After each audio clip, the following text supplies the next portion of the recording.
Logical reasoning is now 2/3 of your LSAT score. It's 2/3. The old textbooks talk about logic games are outdated. Now, logic games have been replaced with a second scored logical reasoning section, which means if you improve your logical reasoning by 3 points, your overall score jumps 6 points across the two sections. So the question becomes, how do you actually get good at logical reasoning? Most people approach it based on the question type. They'll say, oh, this is a flaw question. Let me pull out my flaw checklist. Or this one says assumption. Let me talk about negation. But logical reasoning does not reward memorizing 15 different question types. It's really about understanding arguments. And so the process I teach my students is to first find the conclusion. What are they trying to convince you of? Second, find the evidence. What are they using to justify that conclusion? And third, what is the gap? What is missing? Where does the author make a leap? Where is the reasoning shaky? And once you start thinking this way, conclusion, evidence, and gap, you are no longer reacting to the question, you are controlling the argument. And as a result, everything starts getting easier.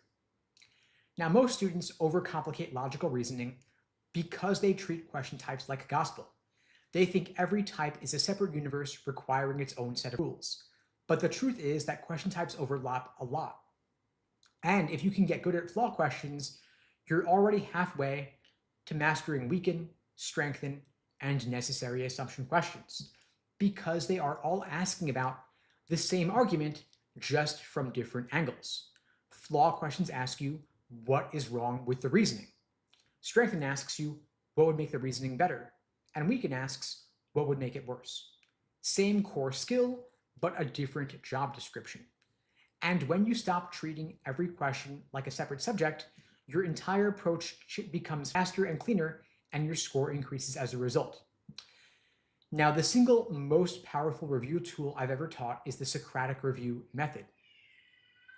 Most people review by picking a choice, and they'll say to themselves, okay, I picked B, the answer was D, okay, I see why, and they move on. But that type of review guarantees that you will repeat the same mistakes over and over. In contrast, the Socratic review method flips the script. Instead of reviewing your answers, you review your thinking. You ask yourself, what's the conclusion? What evidence did they give? What was the gap? And why did I fall for the wrong answer? Why didn't I like the right answer? What trap did I fall into? And how do I avoid it next time? And when you do this consistently, you start spotting your patterns. Maybe you always pick answers that sound good, or you avoid ones that are too strong, or you miss subtle shifts in language. But once you see those patterns, you can fix them. And once you fix them, your score starts climbing fast. Now, there are approximately 15 different types of questions on the LSAT, but a few are more common than others. The top 3 to prioritize are necessary assumption, inference, and flaw. Now, a lot of students mix up necessary assumption and sufficient assumption, but they're asking for very different things. Necessary assumption asks, what must be true for the argument to work? What does the argument depend upon? If the assumption is false, the argument collapses. And these are pretty common, so you want to master them first. In contrast, we have sufficient assumption. This asks you, what new information, if true, guarantees the conclusion 100%? You're looking for the perfect plug to fill in that gap completely. Now, with inference, we've got must be true and most supported. And they sound similar, but they're not. Must be true is asking for something that is 100% provable from the stimulus, with zero wiggle room. If you can't point to a line that proves it, it's wrong. In contrast, you have most strongly supported. This has a different bar for validity. Roughly, you need only 90% provable, meaning it's very likely given the stimulus, but it's not airtight. Now, both of these fall under the category of inference questions, but they require different levels of certainty. If you mix them up, it means you miss both. Now, we've got flaw, and we also have weaken.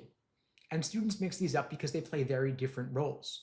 Weaken means you're not destroying the argument, you're just knocking it off balance.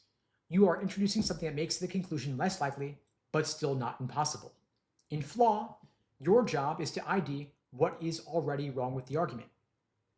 And you're pointing out how or why. It's a different task with a different mindset. Now, of course, logical reasoning has changed. LSAC, when they removed logic games, they took those game style skills and put them into logical reasoning. So the logical reasoning now has more formal logic, more conditional reasoning, more numerical comparison questions about percentages versus absolute numbers, proportional reasoning, if-then chains, linking rules, because LSAC wants to test these same core skills, but they can no longer do it in logic games, so they do it in logical reasoning. So you want to build up those skills now, since they're showing up more often. Now again, to recap, the big three in logical reasoning: necessary assumption, flaw, and inference. If you're lost in logical reasoning, you start there. And once those three feel automatic and feel easy, then you expand into strengthen, weaken, parallel, resolve, and evaluate the argument. And again, of course, you can practice with all those old exams. 58 numbered exams, 101 to 158, and all of them have questions that are still completely relevant, so use them. Take full practice tests, track your results, look for patterns, then drill your weak areas using Socratic review, because your goal is not just to get questions right, you've got to build a mind that understands arguments automatically through pattern recognition. And that's going to pay off big time long after test day.